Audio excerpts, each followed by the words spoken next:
गोजोन हामलायनायजों लोगोसे नोंथांमोनखौ गोदान खौराङाव बरायबाय। अन्नानै नोंथांमोना बे रादाबखौ जोबजासे नायलां। लोगोसे भिडिअखौ लाइक, कमेन्ट, शेयार आरो चेनेलाव गोदानै फैदोंब्ला साबस्क्राइब खालामनो गुरै खावलायबाय। दानिया फैदो लोगोफोर रादाबखौ मिथिलांनि।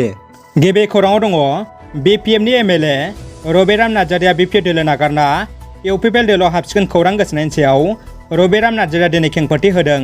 बिथाङा बुंदों, आं दोलो सोलाय-सोल' खालामनो गोसो गैया आरो जाथावबो नङा। आं दाबो BPF आरो उनावबो BPF जाना थागोन। MLA रबिराम नार्जारिया इउपिपिएल दोलोआव हाबहैगोन होनना BTCनि मावफुं सोद्रोमा राकेश ब्रह्मनि बिबुंथिखौ MLA बिथाङा काउन्टार होफिनो। लोगोसे बिथाङा बुंदों, राकेश ब्रह्मआ माबायदि लिडार बेखौ बयबो रायजो राजाफ्रा मिथिगौ। राकेश ब्रह्मनि बिबुंथिया नंखाय, बेखौ रबिराम नार्जारिया दिनै खेंफोरथि होबाय। क'क्राझाराव मानसि लांखारनाय जाथाय सोमजिदों। सोरखारि नङै फसंथान नेदान फाउन्डेसन आरो JRPFनि मददजों क'क्राझार रेलवे स्टेशनाव मानसि लांखारनाय जाथायाव लोब्बा थानाय दायनिगिरिखौ हमनो हायो। जाथायनि सोमोन्दै मिथिनो मोननाय बायदिब्ला सोनाब बंग रायजो वेस्ट मेदिनीपुर तारकिखाटानि थागिबि सुनील हेम्ब्रम मुंनि 25 बोसोर बैसोनि लम्पटआ कुसुगाव ओनसोलनिफ्राय सासे उन्दै हिन्जावसाखौ तामिलनाडुआव मोजां खामानि होगोन होनना लांखारनो नाजानायाव क'क्राझार रेलवे स्टेशनाव हमजायो। दानिया फैदो गुबुन मोनसे खौराङाव। माजुलि उफ्रा बिसायख'थिनि फिथाइखौ दिनै फोसावबाय। उफ्रा बिसायख'थिनि फिथाइ बायदियै BJPनि बिजाथि भुपेन गामा गोबां भटनि सानखौ देरहासार जानो हायो। फ्राय 40,000निबो बांसिन भट मोनना BJPनि बिजाथिया देरहानो हायो। माजुलि बियाबाव अजाबनि बिजाथि चित्तरन्जन बसुमतारिया नैथि थाखोआव भट मोननो हादों।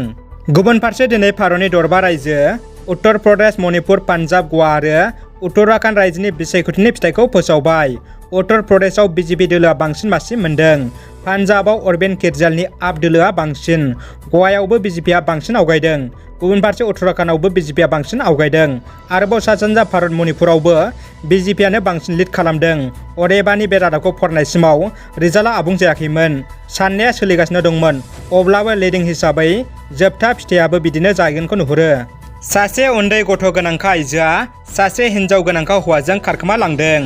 क'क्राझार जिल्ला कुसुगावनि सिङाव थानाय 1 नं ताकामपुर गामिनि रतनार बसुमतारिनि आंगो अनजालि बिसि रंजालि बसुमतारिया थांनाय 7 अक्ट' समबार बारायखालि गावनि आंगो फिसाय आरो सासे 4 बोसोर बैसोनि उन्दै हिन्जावसाखौ गारनानै न'खरनिफ्राय खारखोमाना गुबुन सासे हिन्जाव गोनांखा बे सावगारियाव नुनाय हौवाजों खारखोमाना दङ। बेनिखायनो अन्नानै सोरबाफोर बे सानै हौवा हिन्जावखौ नुयोब्ला हमनानै दोनना नैबे 7349471098 जानबुं नम्बराव खिन्थाहरनो थाखाय न'खरनि सोद्रोमाफ्रा खावलायदों। दानिया फैदो जोबथा खौराङाव। रुस आरो इउक्रेननि दावहाया गासै बुहुमावनो गोहोम गोग्लैदों। मख'नो गोनांदि रासिया आरो इउक्रेननि गेजेराव जानाय दावहानि थाखाय भारतआवबो रांखान्थियारि गोहोम गोग्लैदों। हादराव पेट्रल आरो डिजेलनि बेसेना बे समाव बारायसिगोन। मख'नो गोनांदि इन्टारनेशनेल मार्केटआव थावनि बेसेना बारायदों। भारतआवबो रुसनिफ्राय मिथिंगायारि गेस आरो थावखौ लाबोयोमोन। मख'नो गोनांदि इउक्रेन आरो रुसनि दावहानि थाखाय रुस हादराबो रांखान्थियारि बिथिङाव गोबां लोरबां जालांगासिनो दङ। रादाबा एसेनोसै लोगोफोर। रादाबखौ जोबजासे नायनायनि थाखाय गासिनिसिमबो साबायखर आरो गोजोन हामलायनाय थाबाय। जै बर' हारिनि गोजोन्थों।